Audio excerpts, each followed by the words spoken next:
Okay, so everybody, here I am. We're going to, number one, make a class website. And I like to use Weebly to make my class websites. So I'm on Weebly.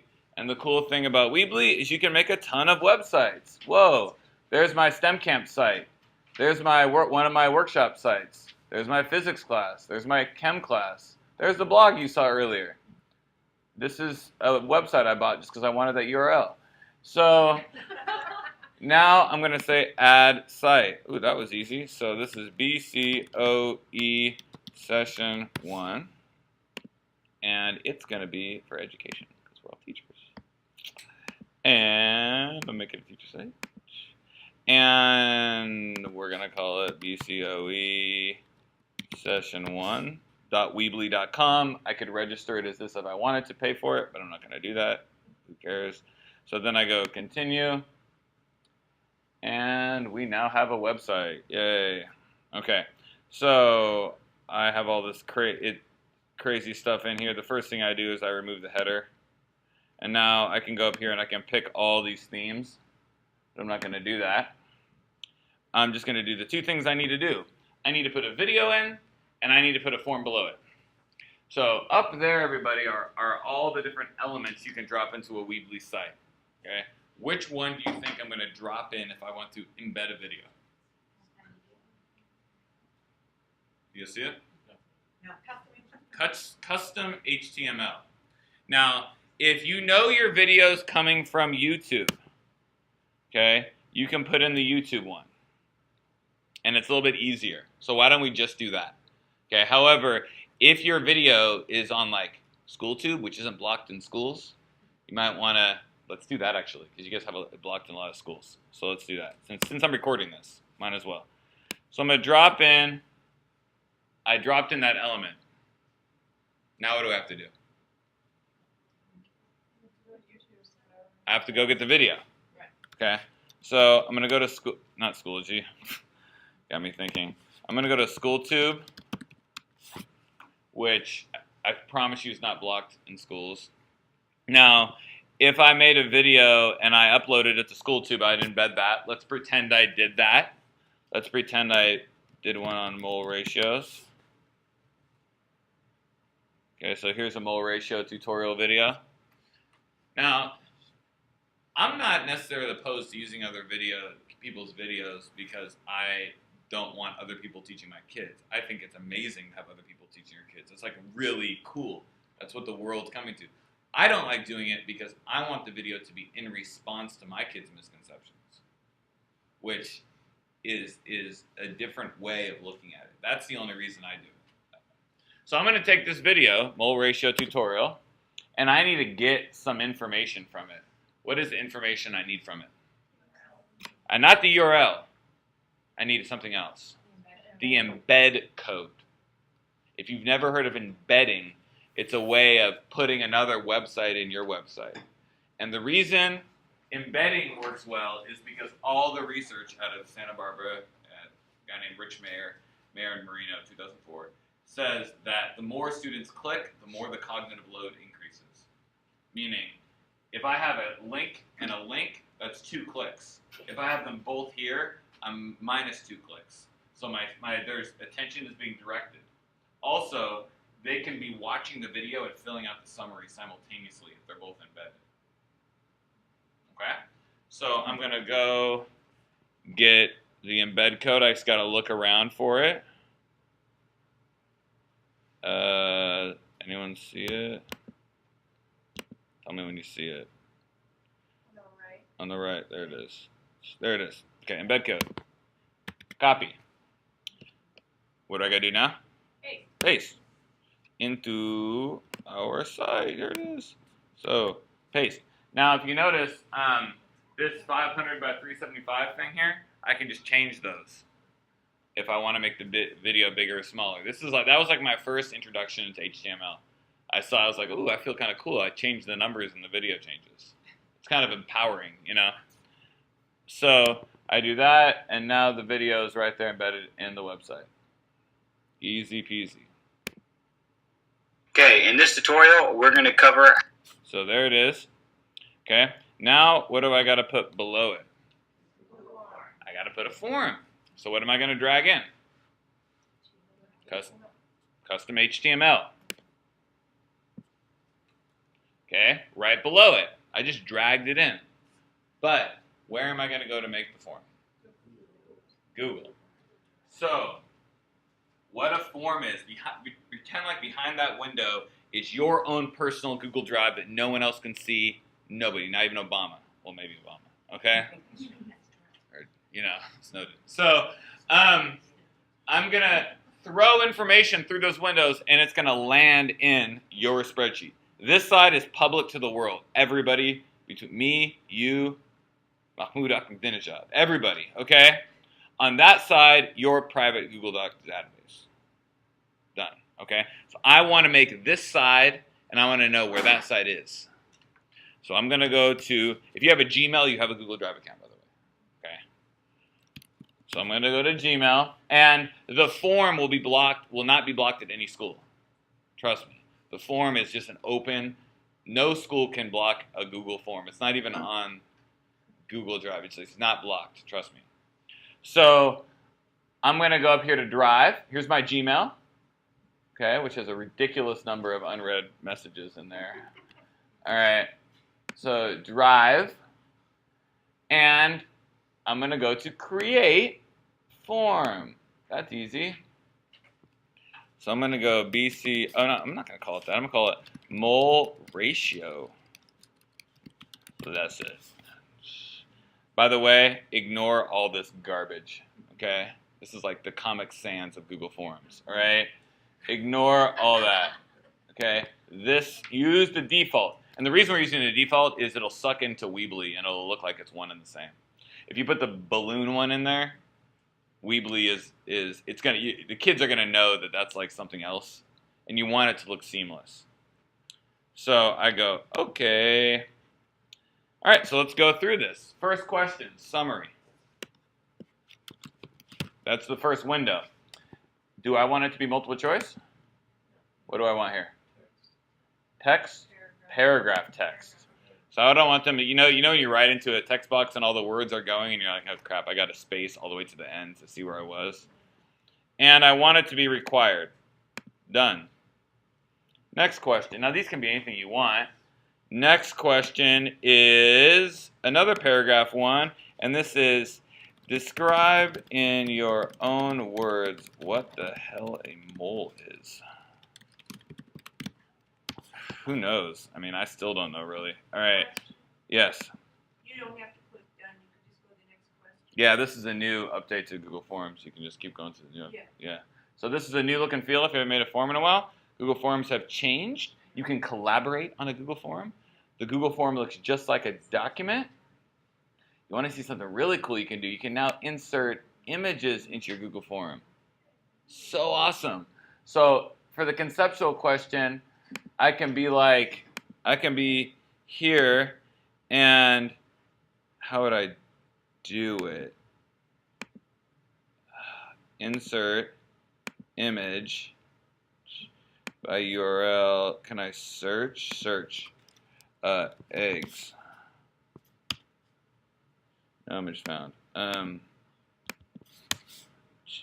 never tried this before. So let's say stock images, eggs. Cool. So there it is. Select. So that should go in there. There it is. So then I can be like, why would we not measure eggs using a mole? Obviously I'd spend more time thinking about this. There's the egg. So add an item. So now we got our conceptual question. Now here's the one I love. Multiple choice question. This is all I write.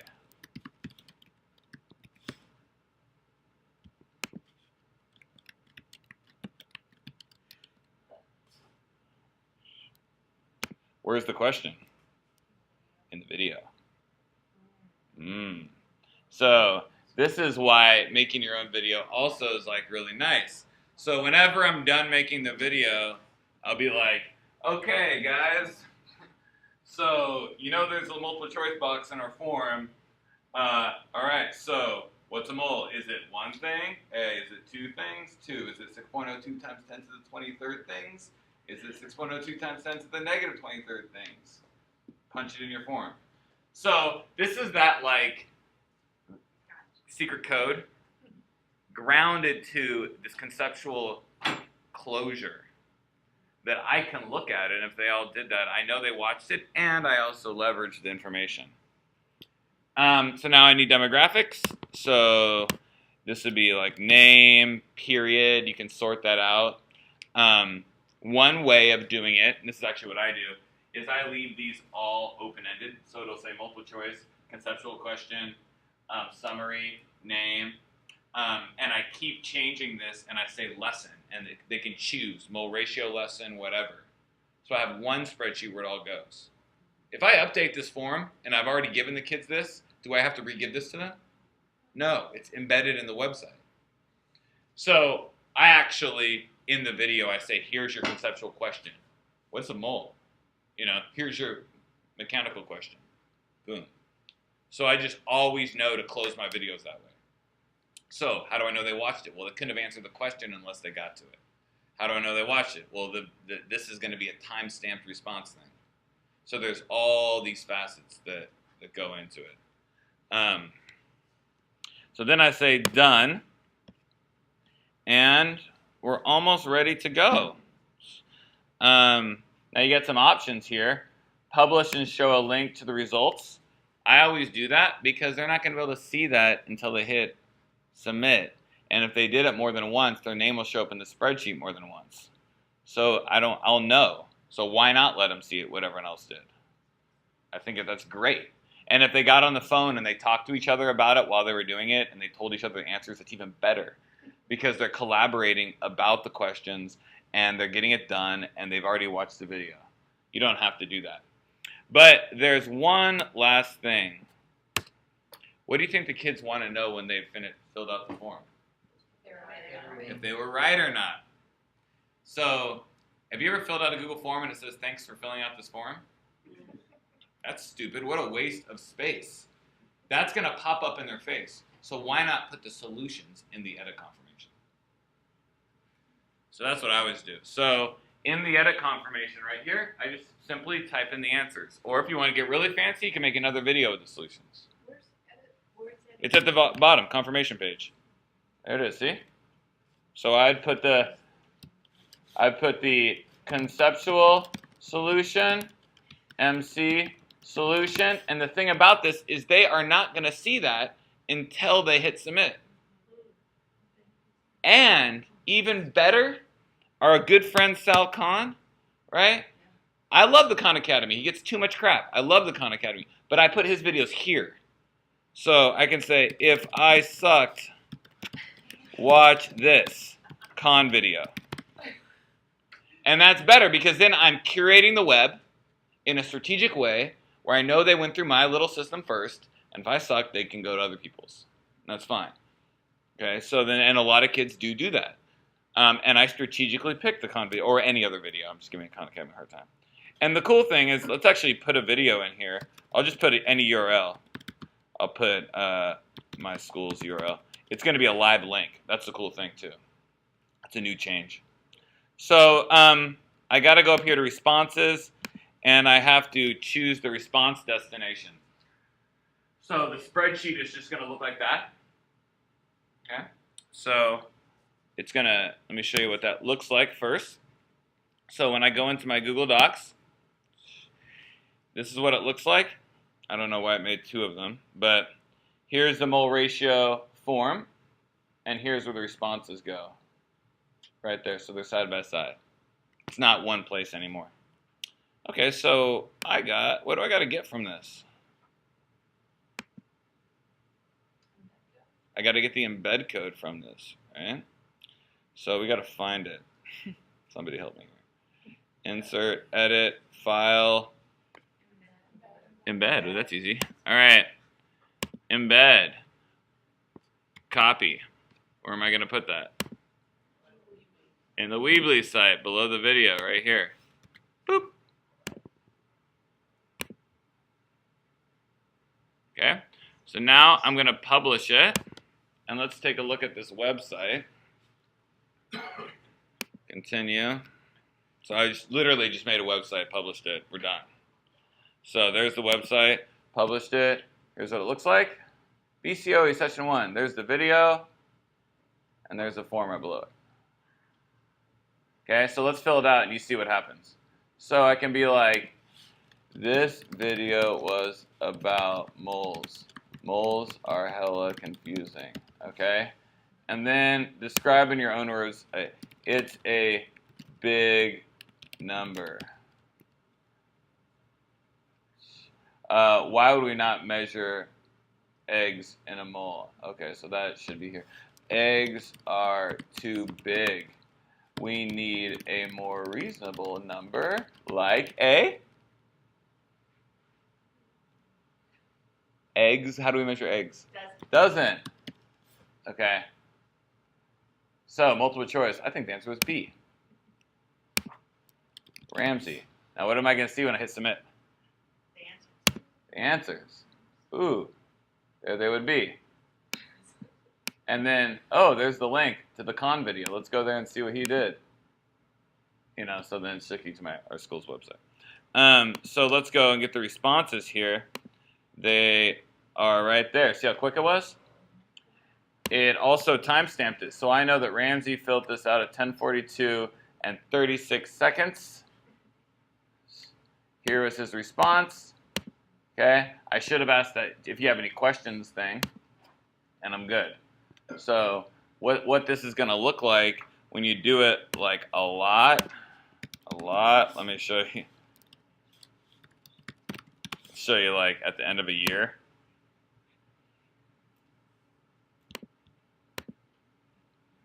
Okay, so like here was my chemistry class last year. This is just one. This is actually not. This is just one lesson that I pulled out. Let's get a bigger one so you can see like.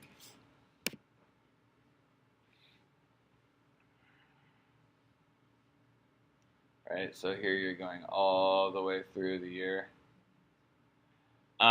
So here's the multiple choice question. I had them describe how they solved the multiple choice question. I called the free response question FRQ. This is what questions do you have? And this is all their questions. I just sit here and I sift through and I read those questions before they go. I got their first name, their last name, their email. And then just to pique your curiosity, there's a way to email them back directly from the spreadsheet. So here's me responding to their questions from the spreadsheet. They're getting emails from this.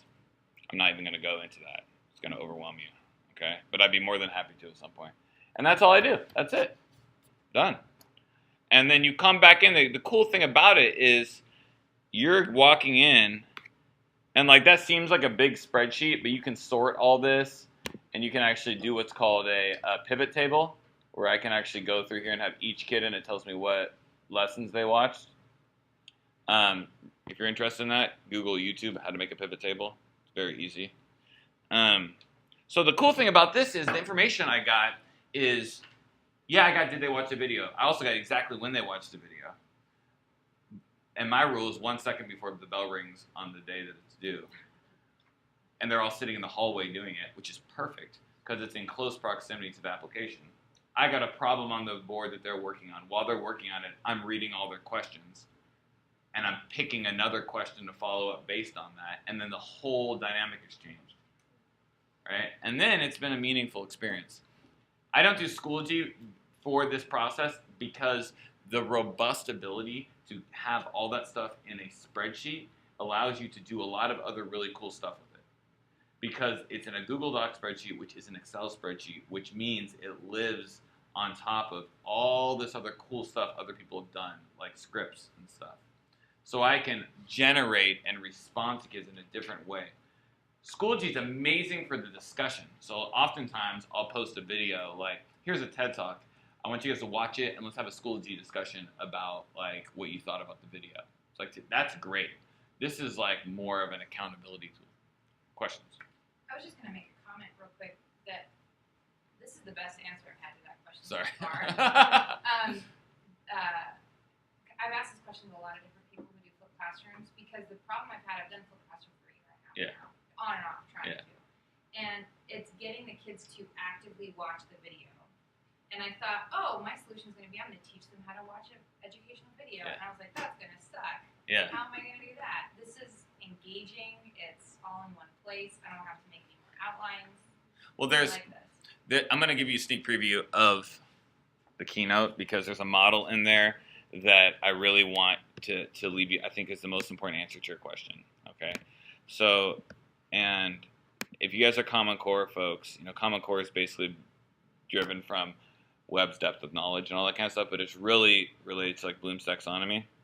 So the way I think about flipped classroom is this way. Okay, I think of Bloom's taxonomy. I think of like this is the stuff I want my kids to be able to do. Okay, they need to be able to do all that stuff, but they need to want to be able to do all that stuff. That's the most important thing.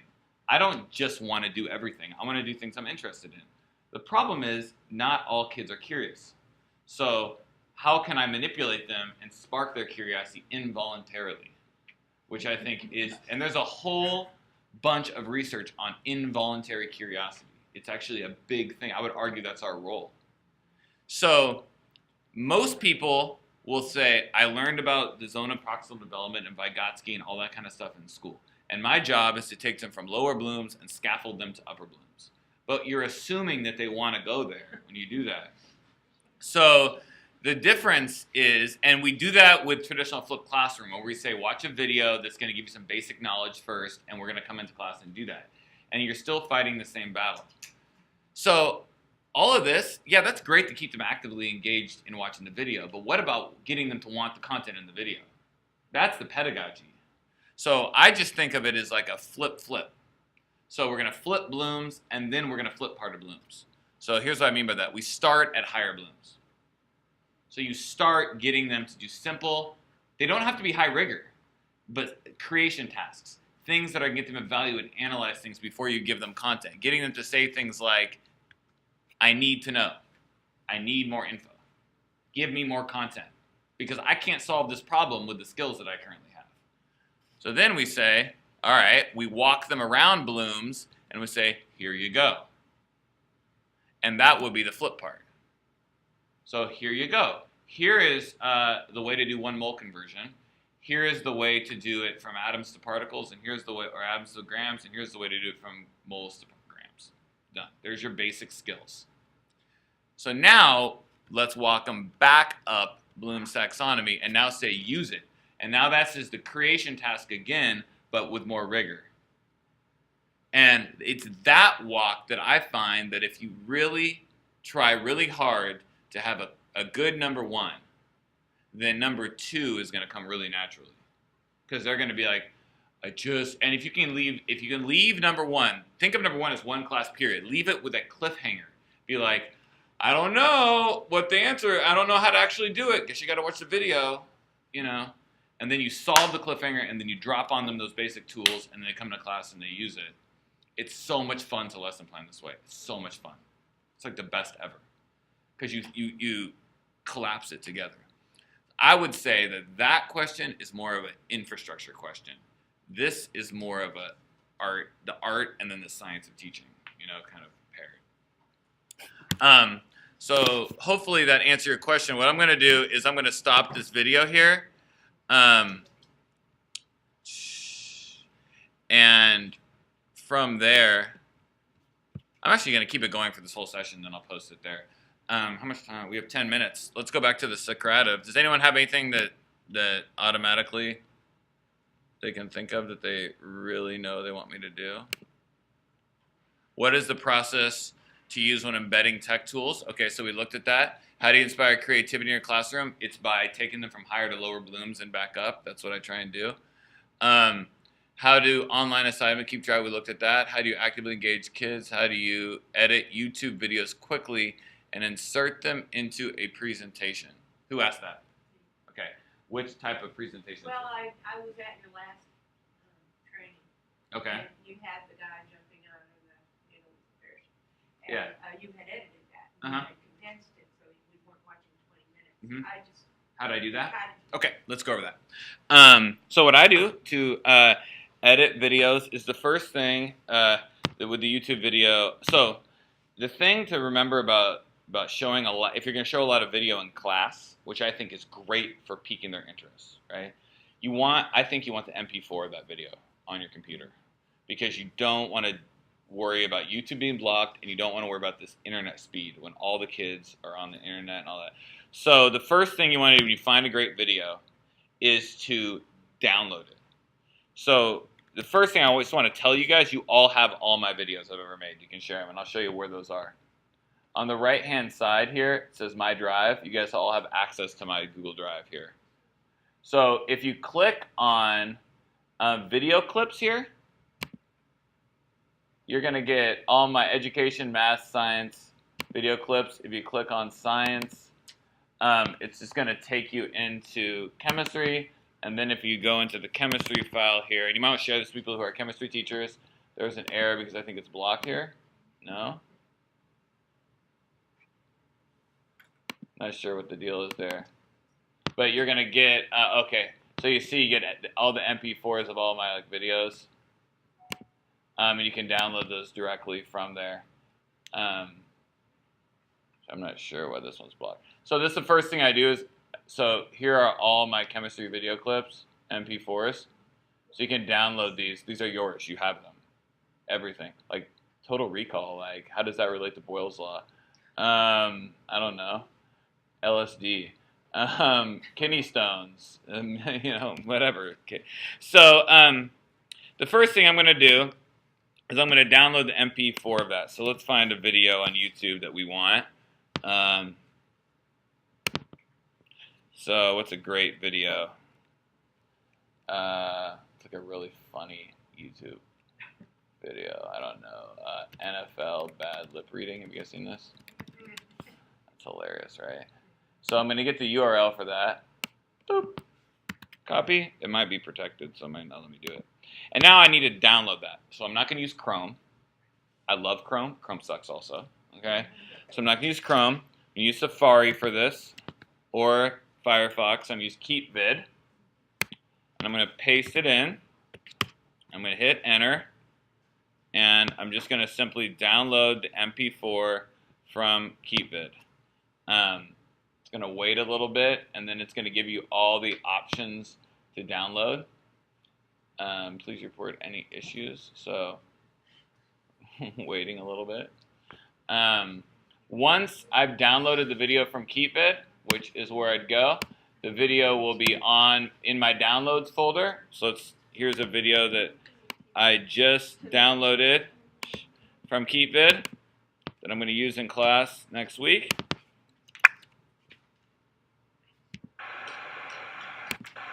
Some experiment I'm going to show in class. And what this experiment is showing is a guy's creating a vacuum tube, and he's going to drop a lead fishing weight and a feather down, and they're going to fall at the same rate because they're in a vacuum. And everyone's going to be like, whoa. But I'm just going to stop the video right before he drops them. And then I'm just going to say, all right, so what do you think is going to happen? What do you think he was doing in that tube? How does that relate to gravity? How does that relate to Newton's laws? What's going in if he didn't do it? And that's kind of that initial piece. So I need to edit this. So I'm in QuickTime, and I just go trim here, and then I can trim it down however I want to do it that way. Okay?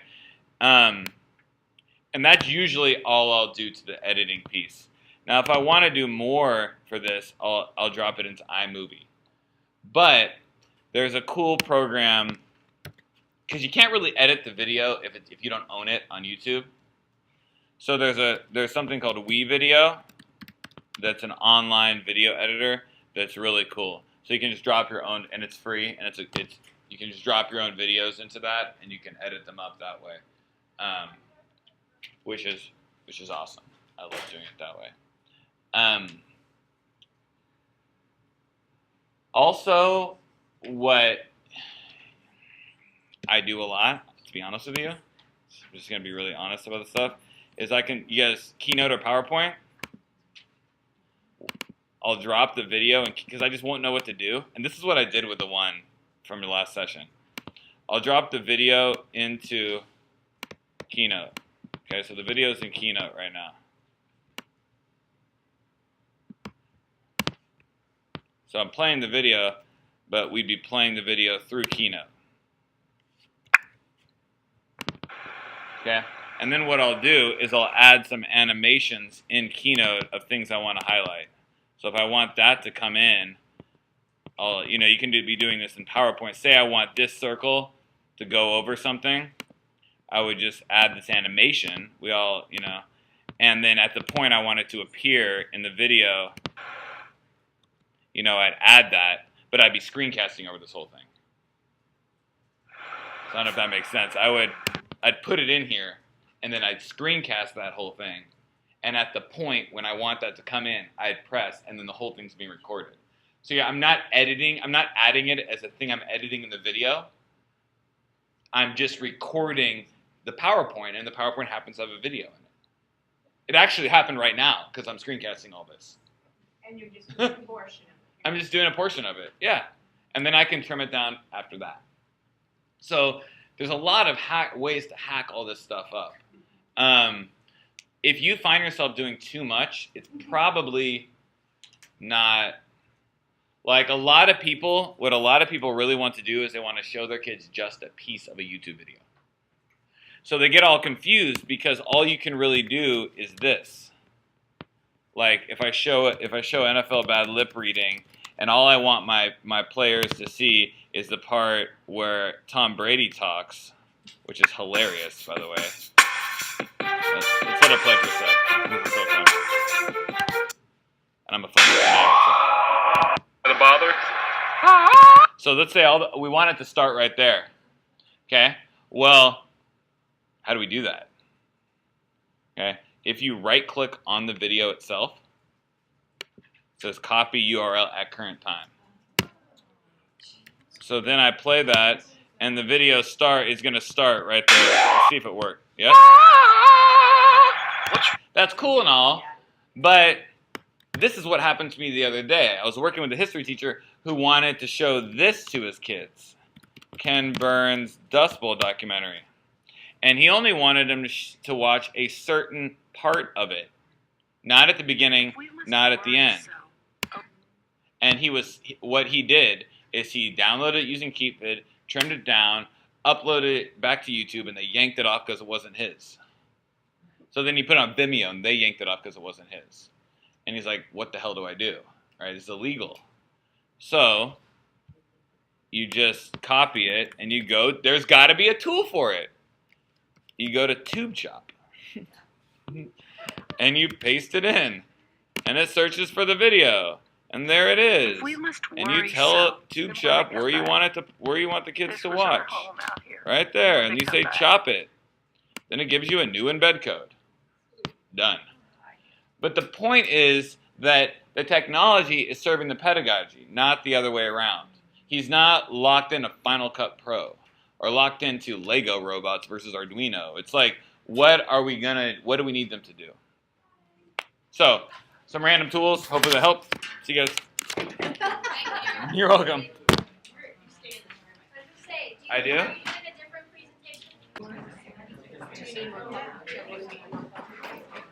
Ramsey? Yeah. I'm just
That's okay.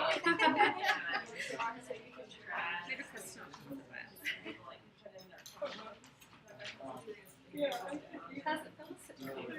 I love it. It's a great classroom. You know, it was so awesome as I came in here. They have all of this. I've never had a concerted set. So, I mean, it totally worked with having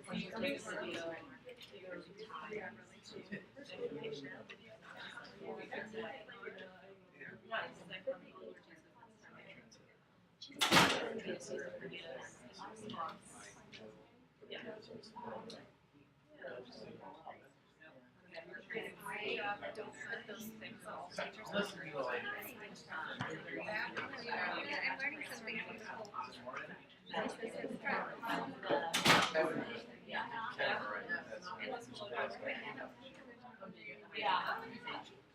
As you're having a heart attack. Also, I was like, And it says permanent marker right on it.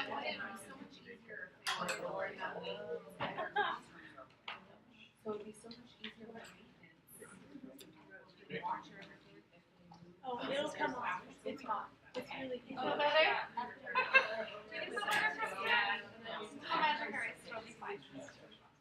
Windex will take it off. Windex. Baby wipes. Trust me, I teach Still recording this.